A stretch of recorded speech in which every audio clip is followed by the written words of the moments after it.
Kemudian sekarang kita masuk sunanuhu. Sekarang yang sunnah-sunnahnya. Yang wajibnya sudah lewat. Sekarang yang sunnah-sunnahnya. Di antara sunnah-sunnah wudu yang pertama adalah as-siwak, yaitu bersiwak. Bersiwak sebelum mulai berwudu. Bersiwak sebelum mulai wudu. Nabi sallallahu alaihi wasallam mengatakan, "Laula an asyqa ala ummati la amartuhum bisiwaki ma'a kulli wudu." Seandainya tidak memberatkan umatku, aku akan perintahkan mereka untuk bersiwak ketika mereka hendak wudu. Kenapa bersiwak ini dianjurkan? Supaya kita ini bersih ketika ngomong sama Allah Jalla Jalaluhu.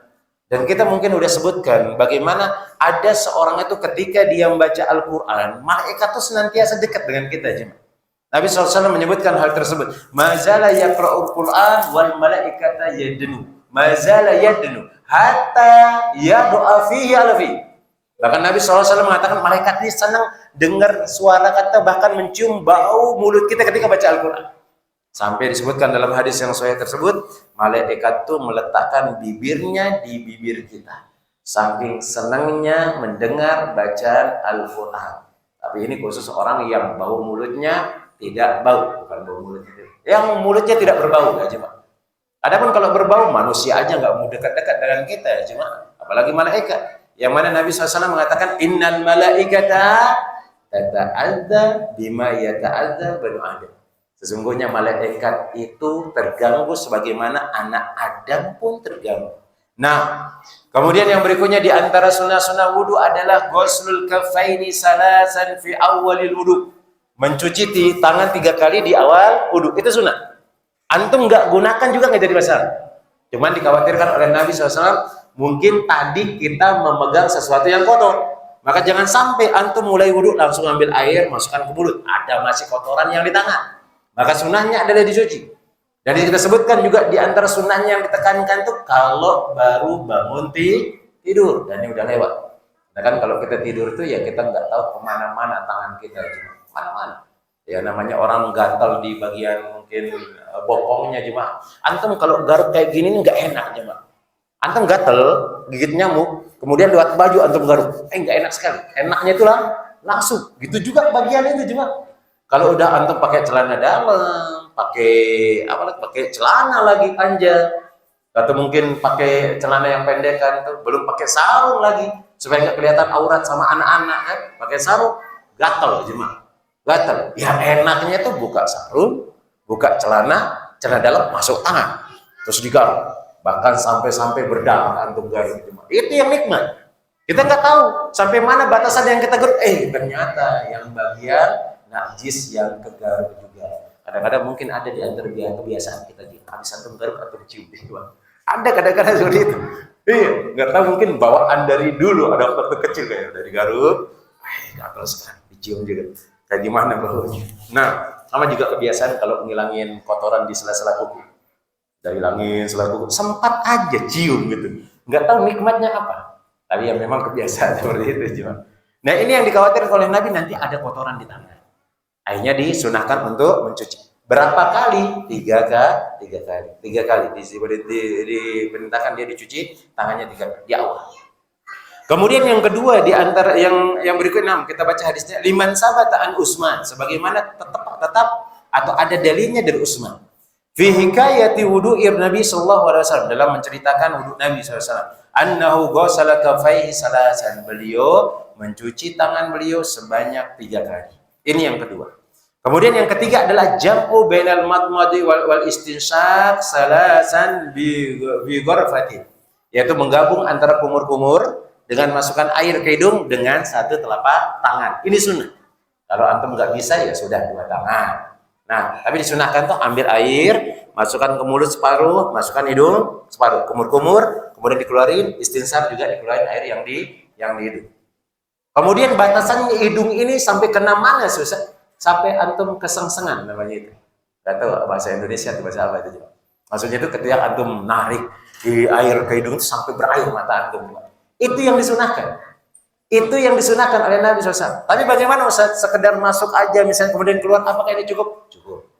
Tapi sunnah itu kata Nabi SAW, wa balik fil istinsyaq illa an takuna sha'iman. Perkeras menghirup air ketika antum berwudu, kecuali kalau puasa, karena dikhawatirkan nanti akan masuk ke dalam kerongkongan. Nah, maka digabung satu tangan ini masukkan ke mulut separuh, masukkan hidung separuh. Biasanya awal-awal agak kesusahan. Kadang-kadang ke mulut itu lebih banyak, ke hidung dapat sedikit. Kadang ke hidung itu kebanyakan sampai batuk-batuk kan, ke mulut nggak ada. Lama-lama nanti terbiasa. Tapi ini hukumnya sunnah. Cuman sesuatu yang sunnah itu jangan diremehkan. Ya kalau antum bisa kerjakan. Kalau nggak bisa jangan antum remehkan. Nggak boleh diremehkan. Karena kalau kita sudah meremehkan sesuatu yang sunnah, khawatirnya nanti merembet ke yang wajib juga, kadang kita akan remehkan. Nah, dalilnya adalah 5 fi hadis Abdullah ibn Zaid radhiyallahu taala anhu fi ta'limihi, ketika beliau mengajarkan tentang wudhu Nabi SAW, annahu tamatmadha wastansaqa min kafin wahidin. Beliau berkumur-kumur dan memasukkan air dengan satu tangan. Fa fa'ala dzalika salasan, dan beliau mengerjakannya 3 kali.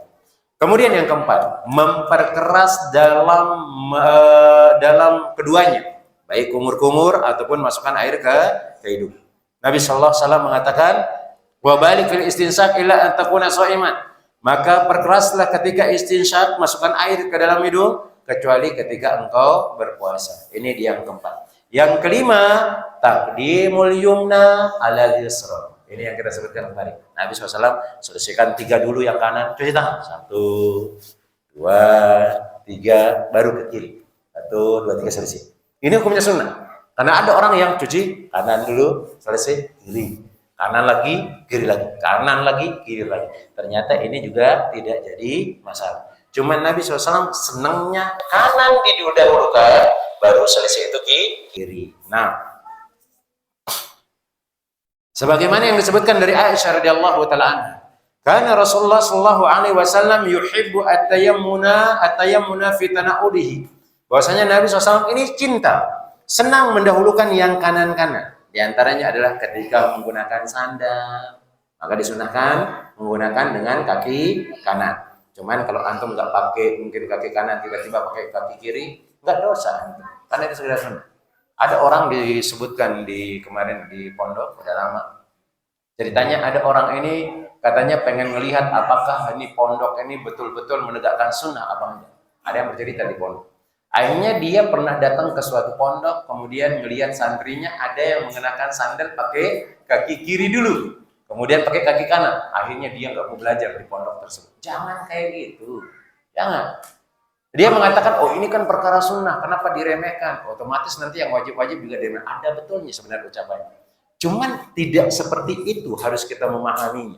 Maka kita belajar dulu. Bisa jadi orang yang dia mungkin pernah diajarkan masalah didahulukan yang kanan, kemudian yang kiri, dia lupa. Kadang-kadang sering kita seperti itu, jemaah. Sekarang pertanyaannya, antum jujur. Antum kalau masuk kamar mandi yang lebih cepat masuk itu yang mana? Yang lebih cepat masuk itu yang mana? Kanan. Yang lebih cepat masuk itu kanan. Coba. Anda aja beberapa kali jemaah. Kanan masuk. Akhirnya mundur lagi keluar. Baru kiri dimasukin. Kemudian ketika keluar juga, yang paling cepat antum keluarkan itu kiri. Coba aja jemaah. Ini yang Anda alami, tajribat yang tiap hari itu. Ternyata seperti itu. Nah, jemaah, yang namanya orang ya udah jadi kebiasaan atau mungkin yang lainnya. Walaupun kita tahu dalilnya pun kadang-kadang seperti itu. Nah, nggak sengaja gitu. Maka kita kembali lagi di sini, Nabi SAW suka mendahulukan yang kanan ketika bersandar. Bahkan beliau menyebutkan watarajjulihi ketika bersisir. Beliau SAW sisir sebelah kanan dulu, kemudian sebelah kiri. Dan ini menunjukkan bahwasanya rambut beliau itu belah tengah, ya kayak antum dulu lah, awal-awal masih kecil tahun 90-an. Kan kita senangnya itu kalau pakai rambut itu belah tengah. Ternyata Nabi SAW posisi rambutnya seperti itu. Nah, kanan disisir dulu sama beliau, selesai kanan baru kiri. Itu dia jemaah. Kemudian jemaah yang semoga dirahmati oleh Allah tabaraka wa taala, wa tuhurihi, ketika beliau juga bersuci, kanan didahulukan kemudian kiri, wa fi sya'nihi kulli, dan semua urusan beliau yang baik-baik maka didahulukan yang kanan. 5 fi hadisi Utsman, sebagaimana hadis Utsman fi hikayati wudu'i Nabi SAW, ketika menceritakan wudhu Nabi SAW, annahu ghasala al-yumna summa al-yusra, beliau mencuci yang kanan kemudian yang kiri. Kemudian yang ketujuh,